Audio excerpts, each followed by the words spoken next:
அனைவருக்கும் வணக்கம். ஏப்ரல் 23ஆம் தேதிக்கான செய்தியை தான் பார்க்க போகிறோம்.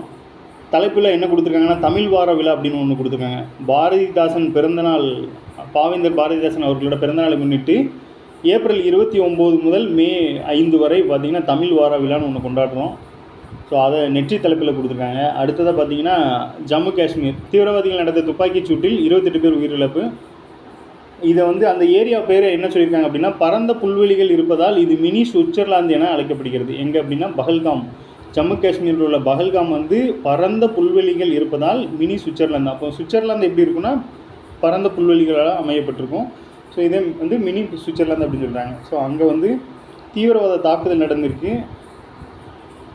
ஸோ அதை தான் தலைப்பு செய்தியாக கொடுத்துருக்காங்க.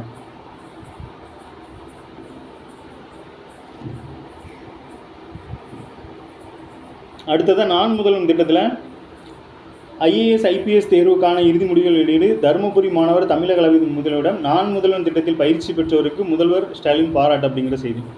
ஸோ இந்த நான் முதல்வனை பொறுத்தளவில் இது முதல்வர் அவர்களோட கனவு திட்டம்னு சொல்லியிருப்பாங்க. ஸோ அதோட ஒரு பிரிவு தான் இந்த போட்டித் தேர்வுக்கான பிரிவு. அதில் பயிற்சி பெற்று உதவித்தொகை பெற்ற மாணவர் தமிழ்நாடு அளவில் ஃபஸ்ட் ரேங்க் வந்திருக்காங்க. ஸோ அதை பெருமிதமாக முதல்வர் சொல்லியிருக்காங்க. ஸோ அதை தான் செய்தியாக கொடுத்துருக்காங்க. அடுத்ததாக பாருங்கள், சூரிய மின்சக்தி மின் உற்பத்தி 10,000 மெகாவாட் அதிகரிப்பு.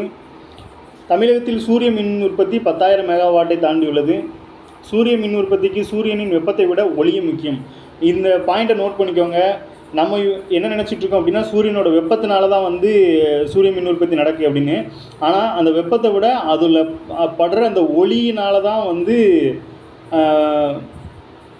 பவர் ஜென்ரேட் ஆகுது அப்படிங்கிற மாதிரி கொடுத்துருக்காங்க. அந்த வகையில் தமிழகத்தில் ஆண்டுக்கு 300 நாட்களுக்கு மேல் சூரிய மின்சாரம் கிடைக்குமா பார்த்துக்கோங்க. 60 நாள் தான் அப்போ மழை பெய்யுது. மீதி 300 நாட்களுக்கு மேல் நம்ம சூரிய கிடைக்கிறதுனால 10,000 மெகாவாட்டை தாண்டி இருக்குது அப்படிங்கிற மாதிரி கொடுத்துருக்காங்க. ஸோ தமிழ்நாடு அரசும் சரி மத்திய அரசும் சரி இந்த சூரிய மின்சக்திக்கு சமீப காலமாகவே முக்கியத்துவம் கொடுத்துட்டு தான் வராங்க. ஸோ அந்த வகையில் இந்த செய்தி கொடுத்துருக்காங்க.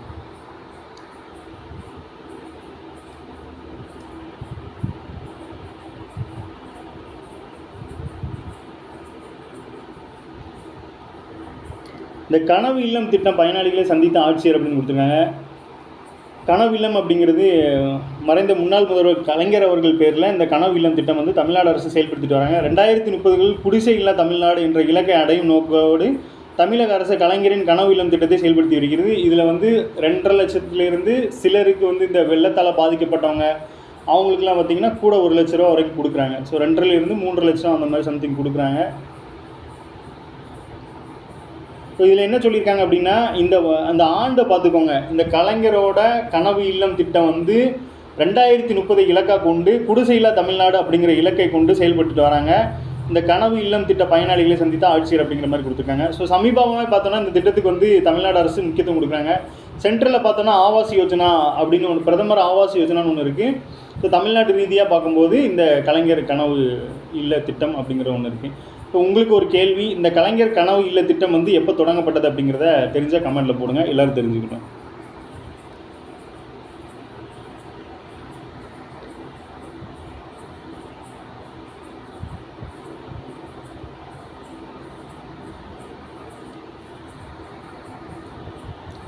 பாவேந்தர் பாரதிதாசன் அவர்களோட பிறந்த தினத்தை முன்னிட்டு ஏப்ரல் 29 முதல் மே 5 வரை பார்த்திங்கன்னா மாநிலம் முழுவதும் தமிழ் வார விழாவை கொண்டாடுறோம். இந்த அறிவிப்பு சட்டப்பேரவையில் 110 விதியின் கீழே முதல்வர் அறிவிச்சிருக்காங்க. பாவேந்தர் பாரதிதாசன் அவர்கள் எப்போ பிறந்திருப்பார் அப்படின்னா ஏப்ரல் 29 1891. இதே 1891 தான் ஏப்ரல் 14ஆம் தேதி டாக்டர் B.R. அம்பேத்கர் அவர்கள் பிறந்திருப்பாங்க. ஸோ 2 பேரும் சேம் இயர் அப்படிங்கிறதும் சேம் மந்த் அப்படிங்கிறதையும் சேர்த்து படிச்சுக்கோங்க. இந்த வகையில் இதை தமிழ் வார விழாவாக கொண்டாடுறோம். தமிழில் பார்த்தோம் அப்படின்னா ஜென்ரல் தமிழில் பார்த்திங்கன்னா பாரதிதாசன் அவர்கள் தவிர்க்க முடியாத இடத்துல இருக்காங்க. இப்போவும் சிலபஸ் சேஞ்ச் பண்ணதுக்கப்புறமே பாரதியார் நம்ம ஜென்ரல் ஸ்டடீஸ் போயிட்டாங்க. பாரதிதாசன் அவர்கள் தமிழில் தவிர்க்க முடியாத இடத்துல இருக்காங்க. ஸோ இந்த வகையில் தமிழ் சம்மந்தமாகவே என்ன ஒருவேளை நம்ம ஸ்கூல் புக்கு டேட்டாவாக இருந்தாலும் சரி எக்ஸ்ட்ராவாக இருந்தாலும் சரி அது சம்மந்தமாக என்ன இருக்கோ நம்ம தெரிஞ்சுக்கிறதுக்கு ட்ரை பண்ணலாம். ஸோ தமிழுக்கு அமுது என்று பெயர். இது வந்து ஃபஸ்ட்டு பாடத்துலேயே அந்த பாட்டிலே வரும். தமிழுக்கு என்று அமுது என்று பெயர். அந்த தமிழ் இன்ப தமிழெங்கள் உயிருக்கு நேர் அப்படின்னு சொல்லி அந்த பாட்டு வரும். புதியதோர் உலகம் செய்வோம் கெட்ட போரிடும் உலகத்தை வேரோடு சாய்ப்போம் அப்படின்னும் அவர் தான் சொல்லியிருக்காரு. எங்கள் வாழ்வும் எங்கள் வளமும் மங்காத தமிழ் என்று சங்கே முழங்கு. இது பாருங்கள், இது நிறைய பேர் வந்து ஒரு ஸ்டேஜில் பேசும்போதோ இல்லை ஒரு பேச்சை தொடங்கும் போதோ இது மாதிரி கோட் பண்ணுவாங்க. ஆனால் நாம் இது வரைக்கும் என்ன நினச்சிட்ருக்கோம் அப்படின்னா, இது வந்து யாரோ சொல்லியிருக்காங்க போல, முன்னோர்கள் சொல்லியிருக்காங்க அப்படிங்கிற மாதிரி நம்ம நினைப்போம். பட் பார்த்திங்கன்னா இதெல்லாம் பாருங்கள், நம்ம படிச்சுட்டு இருக்க பாரதிதாசன் அவர்கள் தான் வந்து சொல்லியிருக்காங்க. எங்கள் வாழ்வும் எங்கள் வளமும் மங்காத தமிழென்று சங்கே முழங்கு, புதியதோர் உலகம் செய்வோம் கெட்ட போரிடும் உலகத்தை வேரோடு சாய்ப்போம் அப்படிங்கிறத சொல்லியிருக்காங்க அழுத்தமாக. தமிழுக்கு அமுது என்ற பேர், அந்த தமிழ் என்ப தமிழ் எங்கள் உயிருக்கு நேர் அப்படிங்கிறதையும் பாரதிதாசன் அவர்கள் தான் சொல்லியிருக்காங்க. அடுத்தது, தமிழை வளர்த்தல் ஒன்று சாதியை ஒழித்தல் மற்றொன்று என்ற கொள்கையை பாதையை வகுத்து தந்தவர் புரட்சி கவிஞர் அப்படிங்கிற மாதிரி சொல்லியிருக்காங்க. புரட்சி கவிஞர் பாரதிதாசன் அவர்கள். பாவேந்தரை தமிழ்நாட்டின் வால்ட் விட்மன் என்று யார் அழைச்சிருக்கா? புகழ்ந்து பேசினார் பேரறிஞர் அண்ணா.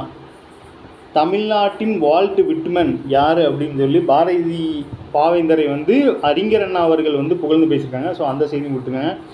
அடுத்து 1990ஆம் ஆண்டு முன்னாள் முதல்வர் கருணாநிதி அவர்கள் வந்து இவரோட படைப்புகளெல்லாம் நாட்டுடைமை ஆக்கியிருக்காங்க. நாட்டுடைமை அப்படின்னா அரசு சொத்தாக வந்து அதை அங்கீகரிச்சிருவாங்க. தமிழ் மொழியையும் பாரதிதாசன் பங்களிப்பையும் வந்து தவிர்க்க முடியாத இடத்துல இருக்குது அப்படிங்கிறத சொல்லியிருக்காங்க. தமிழ் மொழியில் சிறந்து விளங்கும் இதழாளர் கவிஞர் ஒருவருக்கு பாரதிதாசன் இளம் படைப்பாளர் விருதும் வழங்கப்படுகிறது. அதாவது தமிழ் மொழியில் சிறந்து விளங்கும் இளம் எழுத்தாளர்களுக்கு பாரதிதாசன் அவர்கள் பேரில் இளம் படைப்பாளர் அப்படிங்கிற விருதும் வழங்கப்பட்டுட்டு வருது.